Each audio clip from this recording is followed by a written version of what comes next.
I recently got to spend a day in Indianapolis. So I looked for things to do, and the top thing I wanted to do was the Indianapolis Downtown Canal Walk.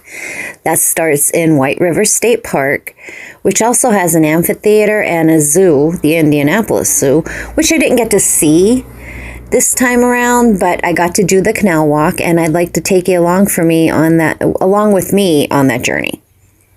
So let's go. Let's check it out.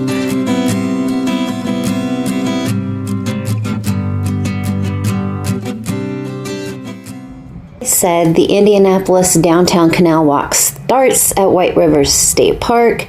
There's a lot of museums, and there's also the NCAA Hall of Fame down that way. I did go on, it was Friday, it was quiet, it was in the afternoon, it was a few weeks before the Indianapolis 500, so the city was really getting amped for that, which was really cool to see. We made the turn to head towards 11th Street in Indianapolis. That's where the canal ends. It's actually a 3-mile loop, so you could walk all the way up one side and all the way down the other. However, there is construction along the canal, as I found out. But I had so much fun just looking at all the nice sculptures and art museums and the beautiful water. This garden was gorgeous. And you could actually walk all the way up the hill, and I'll take you up to the main street. You're not far from the main street here. Next to the gardens is the Eiteljorg Museum of American Indians, and there were some beautiful sculptures there. Everything around there seemed to be free to me to walk into, like the gardens, what have you.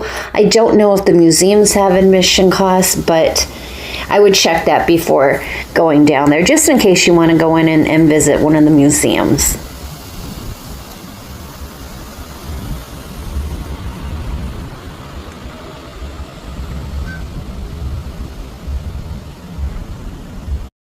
As you can see, look at these really cute swan paddle boats. I bet they'd be a blast to ride. Unfortunately, they weren't open, so I was not able to take a ride.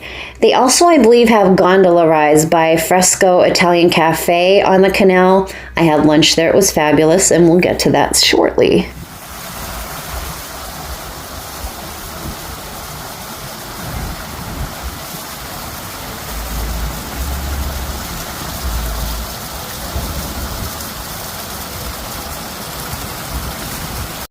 Don't you just love the sound of running water? It is so soothing to me. So here we are. I'm halfway through my walk. I'm very proud. Go me. I did have to cross over the canal a few times because they were doing work on either one side or another. But that's fine. There's bridges that you can walk across the canal. They have that really set up nice. The water was beautiful. But I was getting hungry, so I stopped at Fresco's Italian Cafe on the canal, and I had one of their Italian beef sandwiches that they're known for. You could get it dry, wet, or soaked with broth, and I got mine wet. It was delicious. I don't have any food for you. I don't even know. I don't think you're allowed to feed them.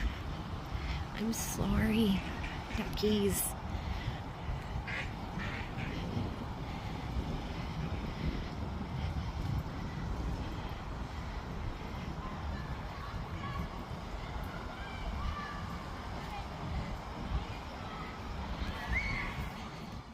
Closer to the end of the canal, they have the Colts Playground for children, and they also have a memorial to the USS Indianapolis, which is beautiful.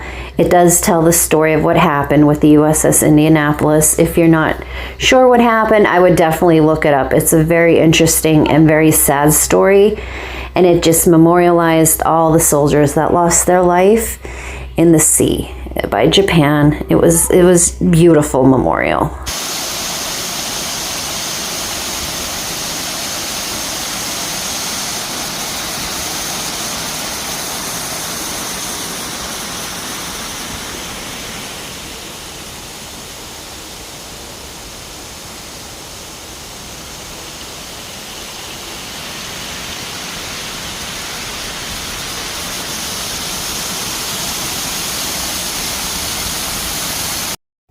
I made it to the end. I wish I would have got more video. I didn't have enough room on my phone though. So thank you for taking this quick journey with me.